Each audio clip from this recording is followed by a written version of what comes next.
બનાસકાંઠા જિલ્લાના વાવ તાલુકાના ભાટવર ગામે પાણી પુરવઠા અને ગટર વ્યવસ્થાપન બોર્ડની મરામત અને નિભાવણી જૂથ યોજના અંતર્ગત 28 લાખના ખર્ચે નવીન બોરનું લોકાર્પણ વાવ ધારાસભ્ય સ્વરૂપજી ઠાકોર દ્વારા કરાયું હતું।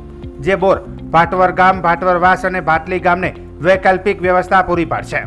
જે પ્રસંગે પૂર્વ જિલ્લા ભાજપ પ્રમુખ ગુમાનસિંહજી ચૌહાણ, ભગવાનભાઈ વ્યાસ, ભૂરાભાઈ આસલ, વાઇસ ચેરમેન એપીએમસી વાવ, ભગવાનભાઈ બ્રાહ્મણ, વાવ ભાજપ મંત્રી, વાવ રાણા ગજેન્દ્રસિંહ ચૌહાણ, તાલુકા ભાજપ મહામંત્રી ધનજીભાઈ રબારી, નીરવ ચૌધરી, વાવ પાણી પુરવઠા અધિકારી, તિરેન લાડોલા, તાલુકા વિકાસ અધિકારી, ML રાઠવા, ઇજનેર યુજીવીસીએલ, તલાટી ક્રમ મંત્રી નરસિંહભાઈ દેસાઈ, નારણભાઈ રબારી, રતનસિંહભાઈ રબારી, ગેમરસિંહ વાઘેલા, ઓખાભાઈ પ્રજાપતિ સહિત ગ્રામજનો બહોળી સંખ્યામાં ઉપસ્થિત રહ્યા હતા।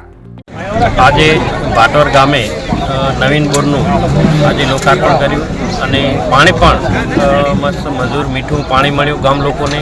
અને ગામ લોકોની પણ લાગણી હતી કે અમારા ગામની અંદર વર્ષોથી પાણીની સમસ્યા જે હતી એ આજે ગામ લોકો સમસ્યા સાથે મળી અને સમસ્યા દૂર કરી છે। નવીન બોર થયો છે। નવીન બોરની અંદર બહુ મીઠું પાણી આવે છે અને મીઠા પાણી દ્વારા લોકો ખૂબ ખુશ છે। અમને પણ આનંદ છે કે ભાટવર ગામને આજે ખૂબ જળ જ જીવન છે, એના માટે ખૂબ જ પાણીનો દુરુપયોગ ના કરે અને જળ બચાવે અને જળનો સદુપયોગ કરી અને ગામ લોકો ખૂબ ખુશ રહી અને આનો ઉપયોગ કરે। વિકાસની રાજનીતિ કને કહેવાય એ આજે ભાટવર ગામે નવીન બોરના લોકાર્પણથી એક સાબિત કર્યું છે। એ પેટા ચૂંટણીમાં અમે વારંવાર કહેતા હતા કે સરકાર છે અને એના ઉમેદવારને ચૂંટો। ભાટવર ગામના સૌ મતદારોએ ખોબલે ખોબલે મત આપ્યા અને સ્વરૂપજીને ધારાસભ્ય તરીકે લાવ્યા।